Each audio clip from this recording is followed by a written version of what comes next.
The Inner Harbor, which should be the jewel, the gem of the city itself, is basically a sewage pond.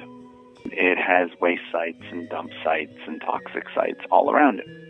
And in the Inner Harbor, there's a number of rivers that are underground that discharge into the Inner Harbor, as well as the Don River, which is one of Canada's most polluted rivers, and it collects a lot of stormwater and sewage up that river. It was built on CSOs, combined sewer overflows, and the whole city, when it rains, the whole city, even all the new hundreds of condos, the sewage is discharged into Inner Harbor.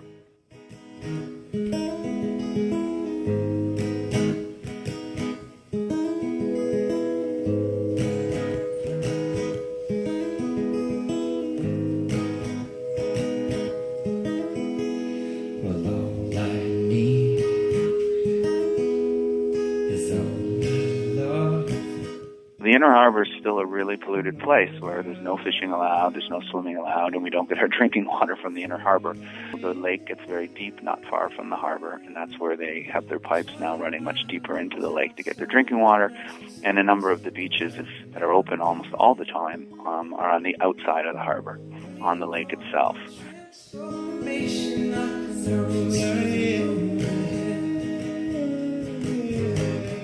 A number of the beaches in the areas outside the harbor and elsewhere on the lake, they've been really improving. They've been improving some of the work in the Inner Harbor by trying to treat more of the sewage and redirect some of the stormwater. But there's still a long way to go. The city, all these cities on the Great Lakes that are built on combined stormwater and sewage systems, all have that one very familiar problem that when it rains, everything gets flushed into the lake. And so unfortunately, the city still has a long way to go to restore the Inner Harbor, but it's been doing a great job in terms of trying to protect the waterfront outside the harbor.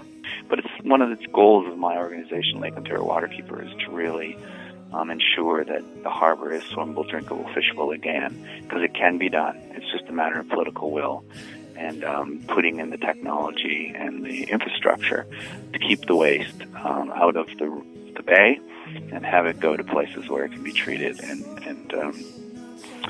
not get into our drinking water and into our beaches.